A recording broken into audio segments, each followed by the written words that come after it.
Pozdravljeni, poslušate Triglav skladi Stokest. Z vami danes v polni zasedbi Klara Repnik, Aleksandar Kotireja in Matjaž Pogorevc. Danes se bomo pogovarjali o električnih vozilih. Katere igralce poznamo? Kakšne so ocene rasti industrije električnih vozil? S katerimi problemi se srečujemo? In kako se vse skupaj zlaga s prehodom na zeleno? Električna vozila trenutno vidimo kot del zelenega prehoda. Na cestah jih je vedno več, prav tako pa je vedno več podjetij, ki proizvajajo električna vozila. Danes je v naši družbi Janez Javornik. Janez Javornik je višji upravljalec individualnih portfeljev. Lepo pozdravljen, Janez. Lep pozdrav tudi z moje strani. Janez, lepo pozdravljen. Pozdravljen, Janez. Ok, Janez, a so električna vozila nekaj novega ali je to z nami že nekaj časa? Ja, zanimiva je zgodovina v bistvu električnih vozil, ker v bistvu prvi avto z elektromotorjem ga je v bistvu naredil že leta 1828 madžarski znanstvenik Jedlik. In to je bilo v bistvu še pred bencinskim in dizelskim motorjem.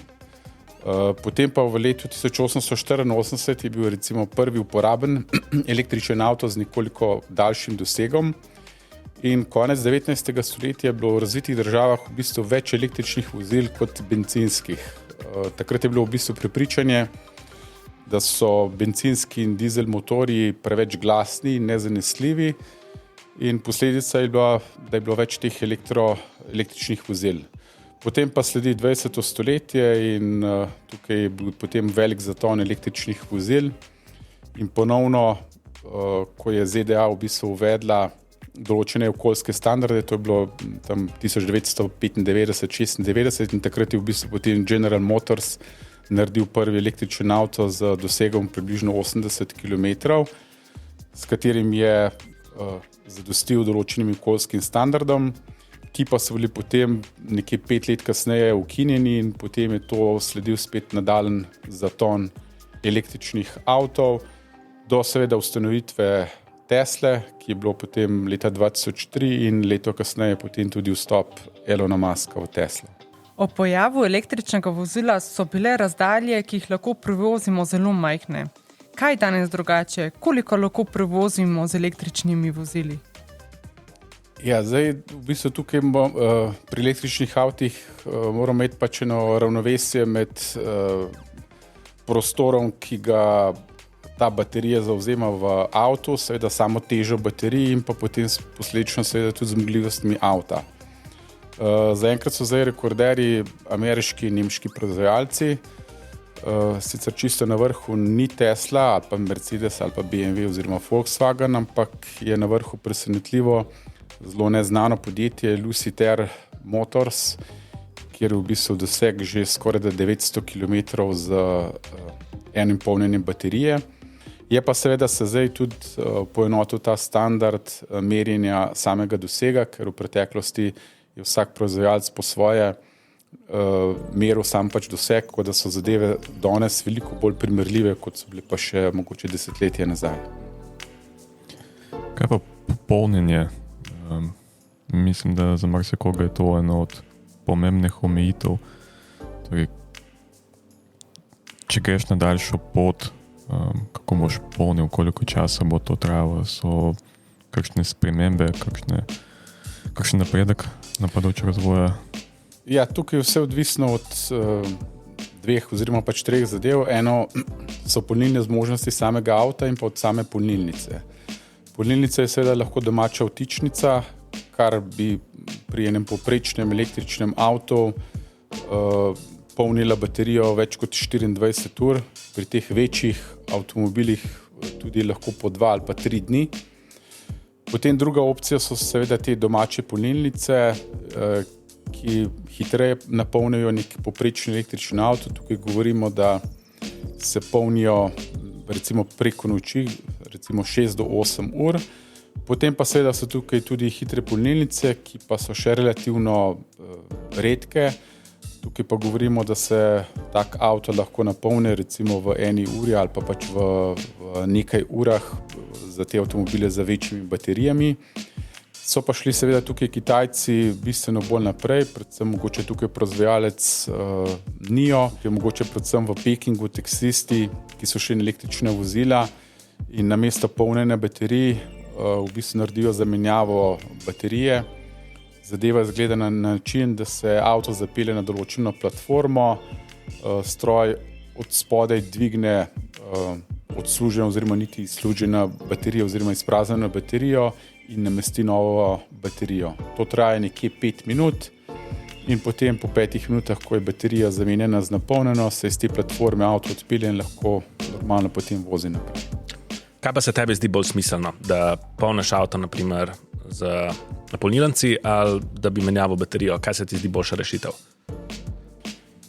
Ja, zanimive sta seveda pač obe opciji. Najlažje je seveda imeti polnilnico nekje doma, da to polniš preko noči oziroma takrat, ko avtomobila ne uporabljaš, ker tudi seveda te menjava baterij zmanjša nekje fleksibilnost, ker je potrebno vsem priti do te platforme, kar vzame pač nekaj časa in sprav teh platform oziroma pač teh točk za menjavo baterije relativno malo, potem seveda tudi tam pride do ozkega grla in nam to vzame pač nekaj časa. Zanimivo, da v primeru menjave baterij govorimo tudi o nekoliko drugačnem poslovnem modelu, ko lastnik avta ni več lastnik baterije oziroma je lahko najemnik baterije in za marsikoga je tudi to pomemben vidik, ker kapacitete baterij se z leti uporabe znižujejo in za nekoga je to lahko omejitev, zakaj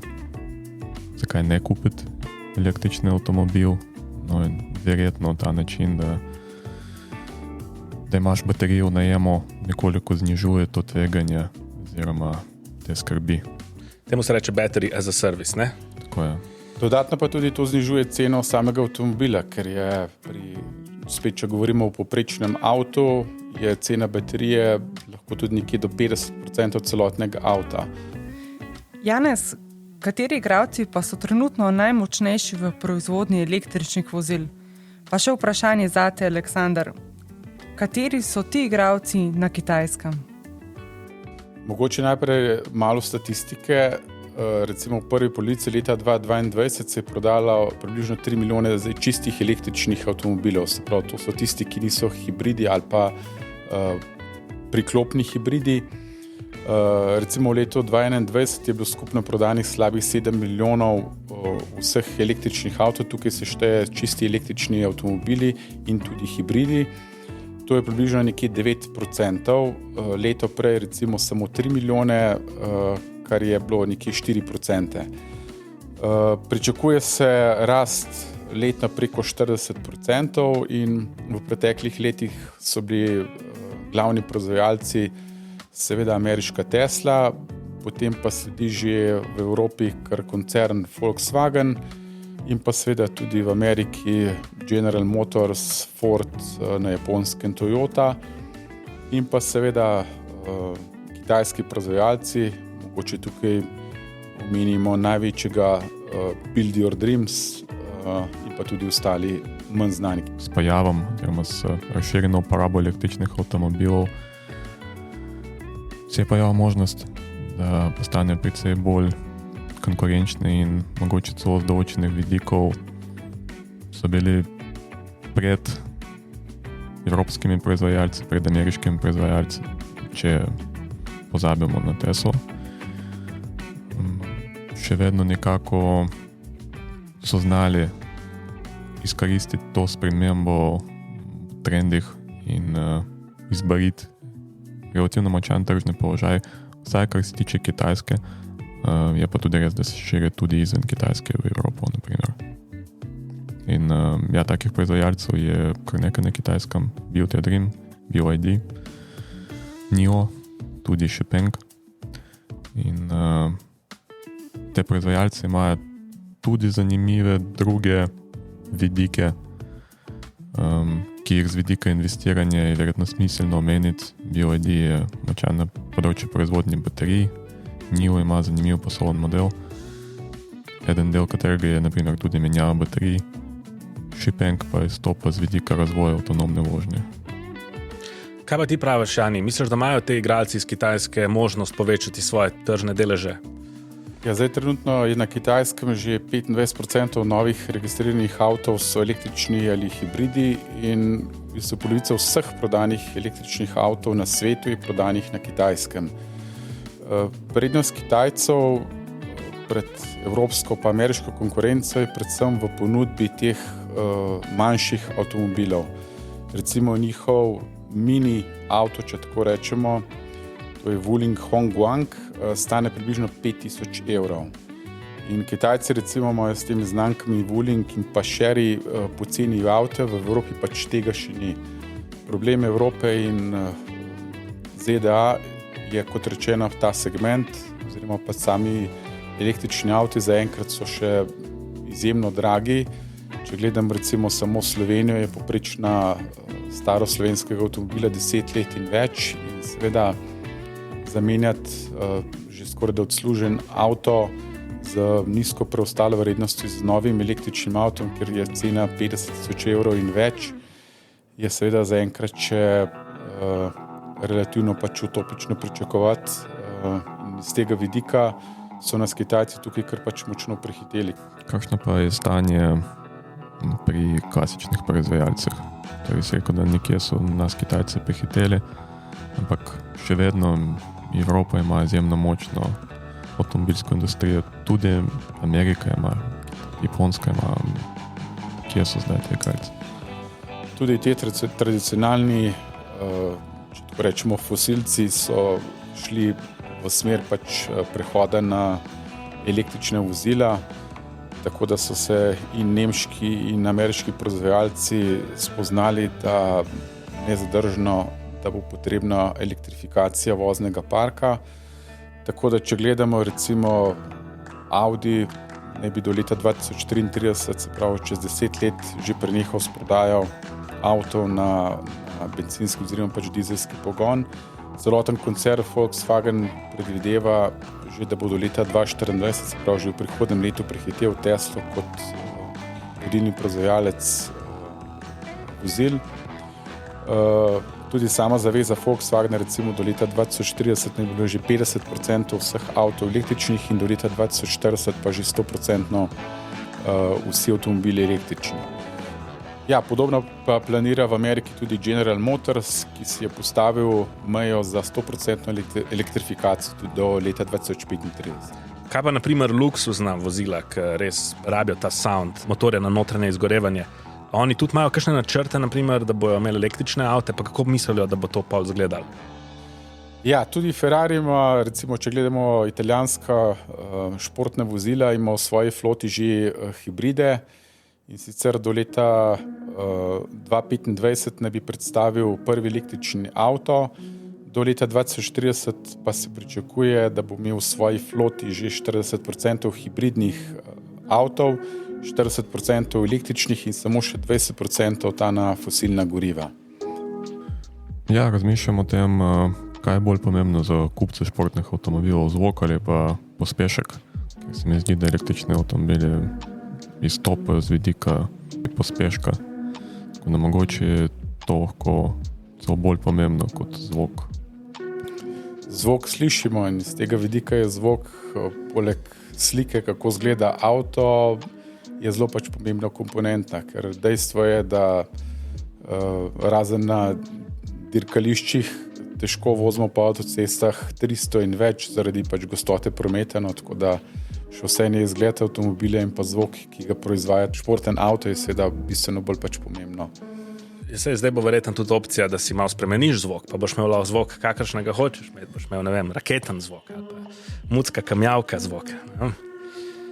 Ja, sem slišal, da nekje so električni avtomobili celo, oziroma proizvajalci električnih avtomobilov so celo dodali to opcijo, da je zvok, zaradi tega, ker ljudje ni slišajo, ko te avtomobili vozijo. In to je lahko nevarno za pešce, naprimer.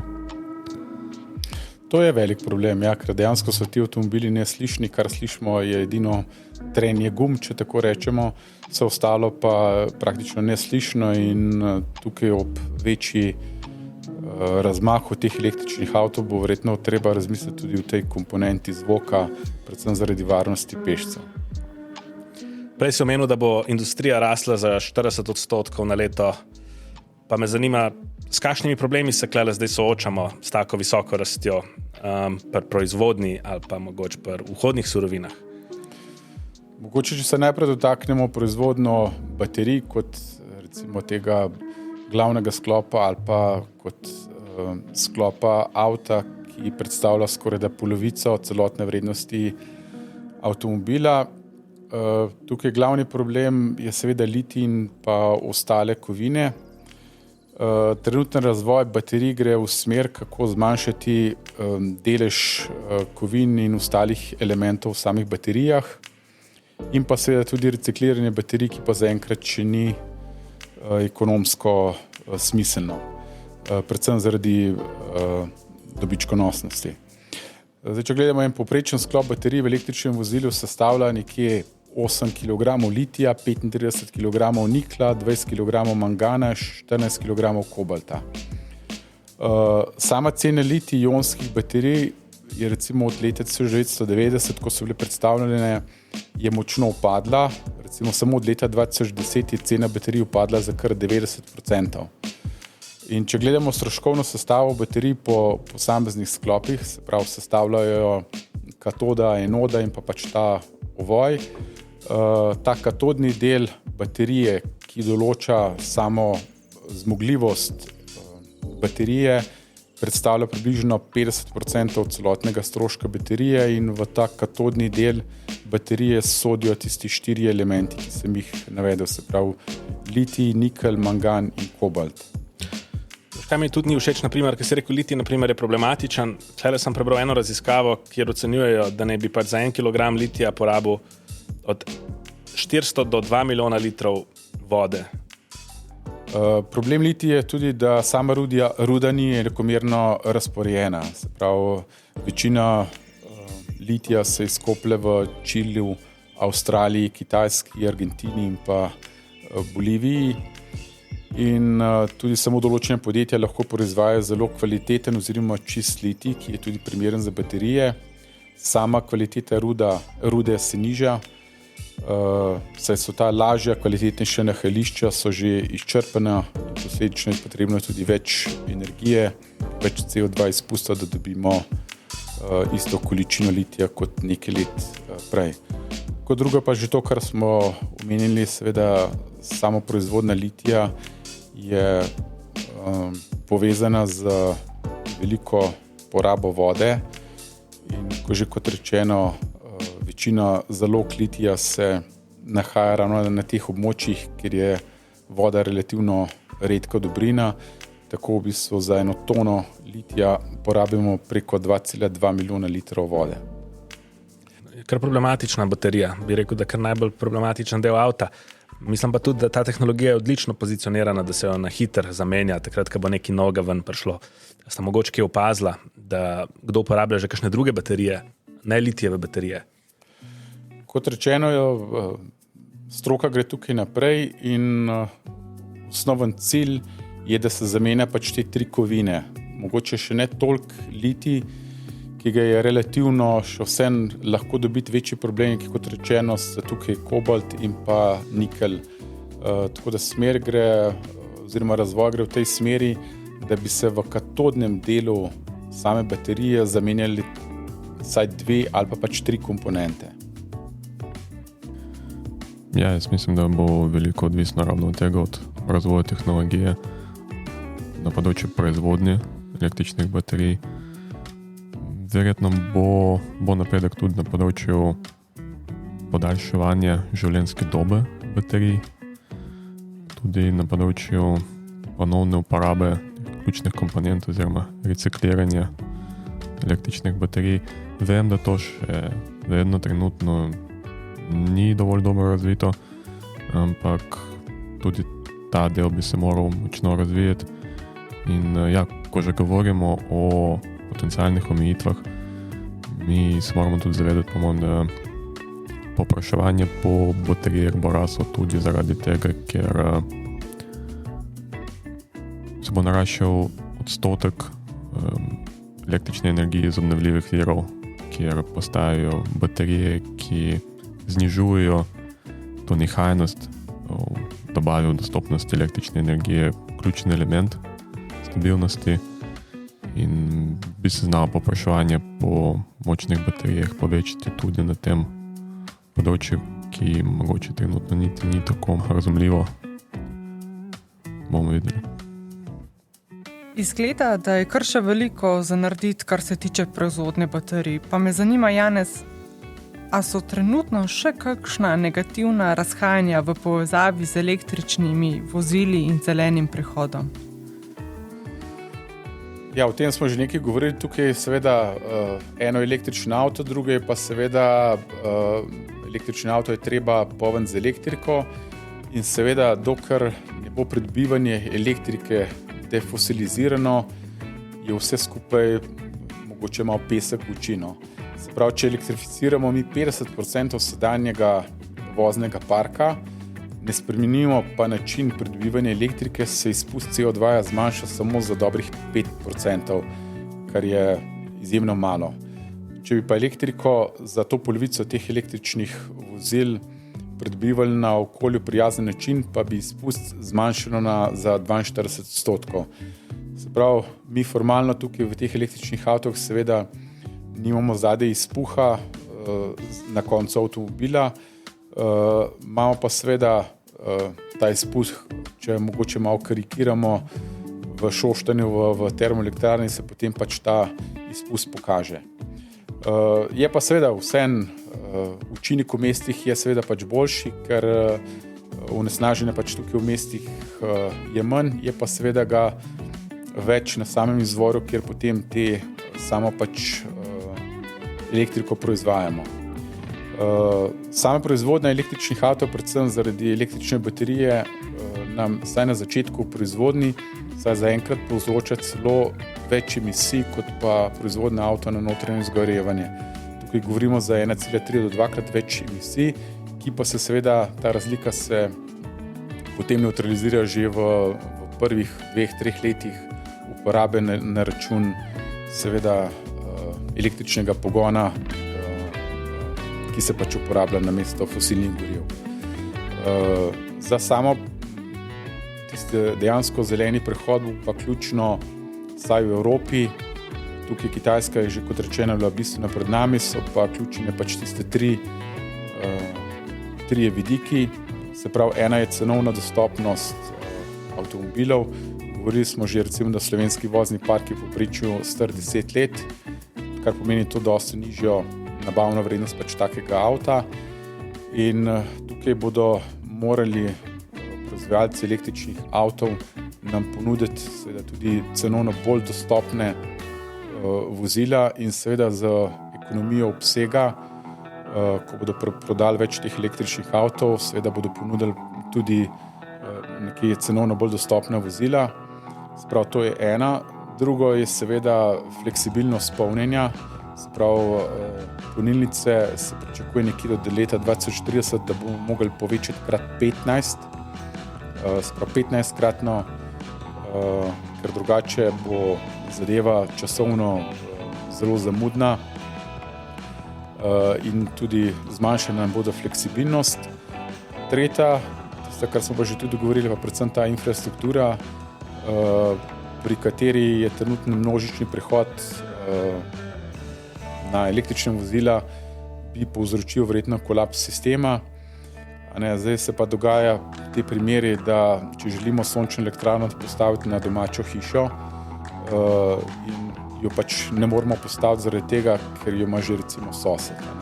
In tukaj bo, kot rečeno, vsaj 50% investicij v ta elektrifikacijo omrežja bo treba pač narediti, da se predvsem ta električni grid tukaj bistveno pač ukrepi in po mestih in seveda tudi na ta način, da bo omogočal nam večjo zmožnost, da postavimo tudi elektrarno na domačo hišo in da ni to omejeno na vsakega 10. soseda.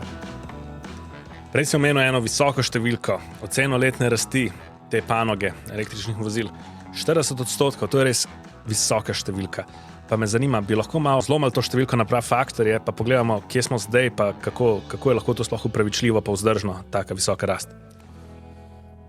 Ja, zdaj na začetku, če rečemo tako, trenutno je na svetu približno 1,5 milijarde vozil in za popolno eliminacijo teh fosilnih goriv do leta 2050 bi tako mogli v naslednjih letih proizvesti 2 milijarde vozil.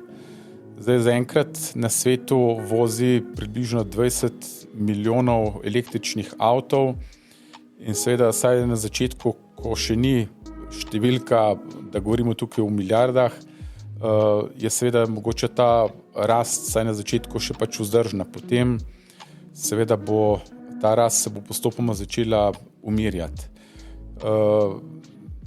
Recimo za razlog za rast predvsem na Kitajskem, ker kot rečeno prodajo preko 50% vseh električnih avtov, je bila tukaj zaslužena tudi subvencije.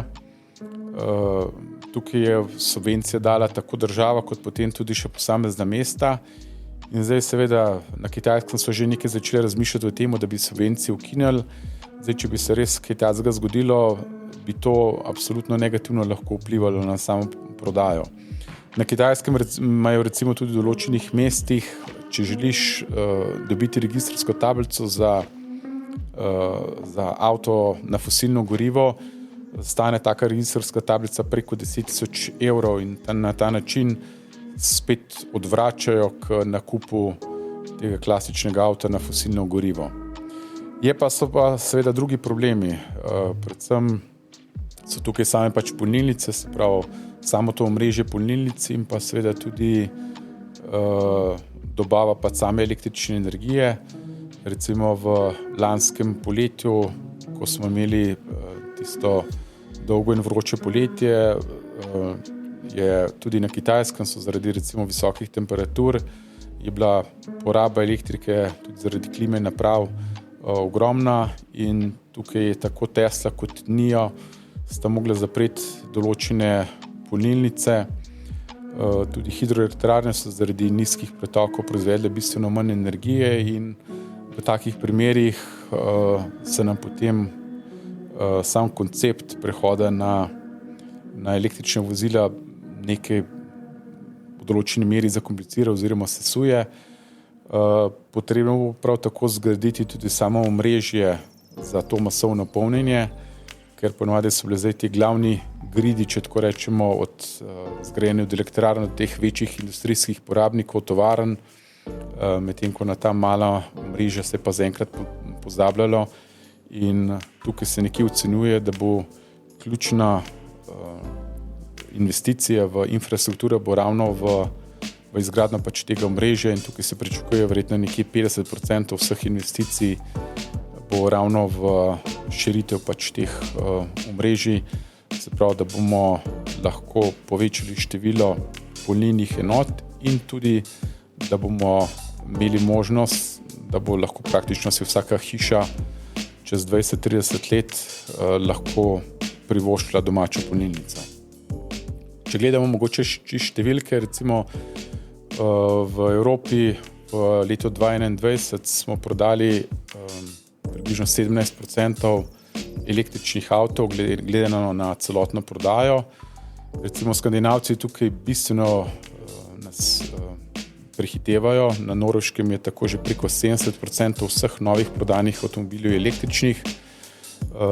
Nemci so tam nekje na 20%. Tako da tukaj v Evropi prednjačijo predvsem Skandinavci in pa mogoče države Beneluxa. V ZDA je ta odstotek tam 4,5% in tudi ZDA recimo želi do leta 2030 imeti že 50% prodanih avtov. S tem pa seveda bo treba narediti tudi vsaj 500,000 recimo komercialnih polnilnic po celotne državi. V preteklosti smo že imeli primer, ko so težave v dobavnih verigah negativno vplivali na proizvodnjo avtomobilov. Tukaj govorimo o polprevodnikih. Misliš, da bi znal biti to omejevalni faktor za prihodnjo rast? Ja, polprevodniki so še zmeraj problematični, ker zdaj v klasičnem avtu je vgrajenih preko 100 čipov, ki skrbijo za praktično vse sisteme, od delovanja zračnih vreč, zavor, GPS-ov, sistemov zabave in podobno. V električnih avtih je teh čipov se ocenjuje nekje x2 ali pa celo x3, kar pomeni, da je približno 300 elektronskih naprav v samem električnem avtu. Če gledamo z 2-3 leta nazaj, v COVID-u so se proizvajalci čipov preusmerili raje v proizvodno elektronike, saj je bilo takrat povpraševanje po avtih je upadlo, na drugi strani je pa močno naraslo povpraševanje po zabavni elektroniki oziroma po računalnikih, telefonih, tablicah. In posledično so se ti chipmakerji preusmerili na proizvodnjo teh čipov za to zabavno elektroniko. Tudi v samih avtih so vgrajeni čipi, ponovadi se pravi te druge kategorije oziroma starejši čipi. Te so ponovadi manj zmogljivi in pa tudi chipmakerji z njimi bistveno manj zaslužijo. Zdaj, razlog, da so v avtomobilih vgrajeni te čipi druge generacije ali pa mogoče manj zmogljivi, je seveda tudi v sami varnosti, ker ti novejši čipi, recimo, da so še manj preverjeni in manj zanesljivi. Zdaj, če nam po domače povedano crkne televizija, ni taka škoda, kot če nam v primeru trka recimo se ne sproži zračna vreča ali pa če zavore ne delujejo. Iz tega vidika, kot rečeno, so potem tukaj vgrajeni čipi te starejši, bolj preverjeni, ki pa za same chipmakerje pomenijo nižjo dodano vrednost. Tako se danes recimo dogajajo primeri, ko je avto recimo prodan brez določenih bonus sistemov, če tako rečemo, oziroma določenih teh bombončkov, za katere skrbi en določen čip, in potem nas uradni prodajalec pozove recimo čez pol leta ali pa čez 1 leto, da se sistem potem samega avtomobila nadgradi preko rednega servisa in nam potem šele kasneje omogoči tisti bonus, ki smo ga že v osnovi želeli. Na drugi strani je pa tudi to dejstvo, da vkolikor pa seveda manjka en čip, ki je ključen za delovanje avtomobila. Tukaj govorimo recimo čipi, ki nadzorujejo recimo delovanje zavornega sistema ali pa zračnih vreč. Brez tega pa seveda avto ne more iti ven v samo prodajo in seveda so tukaj še vedno ozka grla, za katero se pa ocenjuje, da se naj bi do konca letošnjega leta ali pa saj naslednjega leta ne bi bila ta ozka grla odpravljena. Tukaj je rast tega avto čipovja, če jim tako rečemo, se pričakuje približno 15% leto, se pravi 15% letna rast in upajmo da vsaj do leta 2024, da bodo vsaj ozka grla na področju avtočipovja, da bo odpravljena. Torej, kljub temu, da zdaj za nami nek super cikel za consumer electronics, potrošno elektroniko, lahko vlagatelji v podjetja, ki proizvajajo mikroprocesorje, še zmeraj mirno spijo, glede na to, da se zavedajo, da bo še zmeraj neka močna rast vsaj pri električnih vozilih. Seveda, tukaj se kaže, če bo to, kar je napovedano, se pravi ta zeleni prehod do 2050, praktično prehod na električna vozila, brez uporabe fosilnih goriv. Potem seveda tukaj za proizvajalce čipov bo še zmeraj med in mleko. Kakšen vpliv pa bi lahko po tvojem mnenju imeli spremembe v družbenem razmišljanju ljudi glede lastništva? Predpostavljam, da teoretično bi lahko bil precej manjši, če bi bila uporaba avtomobilov nekoliko bolj učinkovita. Imaš v mislih mogoče car sharing? Ja, imam v mislih to, ja. Ja, car sharing je zanimiva opcija. Če z vidika uporabnika gledamo, je seveda nam omogoča bistveno večjo fleksibilnost in jo težko zdaj primerjamo s klasičnim tem rentakarjem, ker je še vsem treba, če tako rečemo, fizično od rentakar družbe prevzeti tak avto. Tukaj lahko preko aplikacij spremljamo, kje se posamezen avto nahaja, kakšne so kapacitete, kje so prevzemna mesta, kakšna je dosegljivost avta glede stanja pač baterije. Plačuje se tudi že lahko celo po urni postavkih, pri določenih celo že pač po minutni pač uporabi. In ta fleksibilnost seveda pač povečuje zanimivost tega koncepta car sharinga. Bolj zanimive so pa te študije, se pravi, da ne bi sam sistem car sharing postopoma oziroma pač ne bi lahko nadomestil približno 15 lastniških avtov. In če gledamo to na primeru pač mesta, bi se tukaj bi bila bistveno manj zasedena sama infrastruktura cest, parkirnih mest, onesnaženja teh mest. Tako da tudi posledično velikokrat uporabniki potem teh car sharingov odprodajo svoj drugi ali pa tretji avto, saj si preprosto izračunajo, da na ta način privarčujejo bistveno več denarja za drugi ali pa tretji avto, ker ga bolj redko uporabljajo in v bistvu si te krajše razdalje, ki ga ponovadi delajo z drugim oziroma pač tretjim avtom, naredijo lahko z uporabo pač tega car sharinga. Seveda tukaj gre v smer res povečevanje pač tega in je to seveda absolutno zanimiva opcija. Ja, skratka govorimo o vplivu različnih trendov, različnih tehnologij in razvoj tega področja bo odvisen tako od razvoja tehnologije na področju proizvodnje in recikliranja električnih baterij, kot tudi na področju razvoja drugih informacijskih tehnologij, tukaj govorimo o prevodnikih, o avtonomni vožnji. Pomemben vidik bo predstavljal tudi družbeni razvoj. Tekma še zdaleč ni zaključena in vprašanje, kdo bodo zmagovalci. No, verjetno v vsakem primeru bo treba razmišljati v to smer, tudi z vidika odgovornosti do narave, da imamo pri razvoju tehnologiji tudi to idejo, da mogoče je smiselno to reciklirati na koncu, ne glede na to, da mogoče obstajajo druge tehnologije, kjer nekje pa bomo morali skladiščiti te baterije in zakaj ne bi to reciklirali. Janez Javornik, hvala ti za tvoj čas, lepo, da si bil danes z nami. Zelo dobro si se pripravil, Janez, hvala za tvoj pogled. Hvala lepa. Hvala lepa, lep pozdrav.